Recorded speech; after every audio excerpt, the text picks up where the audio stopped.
Alisin natin ang ugali na mabait lang tayo sa isang tao. Kapag may kinakailangan, pero sinisiraan naman kapag wala ng pakinabang. It's hard to accept that in today's world, some people are only kind when they need something from you. It feels so good when you sense that someone truly values you. But what if it's all just for show?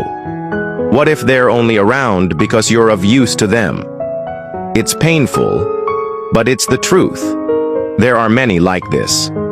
Pero mas masakit pa kapag pagkatapos mong magamit, ikaw pa ang sinisiraan. Kapag tapos na silang manghingi o mangailangan, bigla kang maging kasalanan sa mata nila.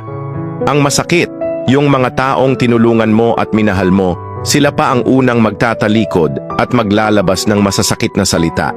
Hindi ba't nakakabasag ng puso? Kaya siguro panahon na para itigil natin ang ganitong ugali. Maging totoo tayo, hindi dahil may makukuha tayo, kundi dahil karapat-dapat lang na igalang ang iba. Sa huli, ang tunay na kabutihan ay makikita sa mga gawa ng walang hinihintay na kapalit.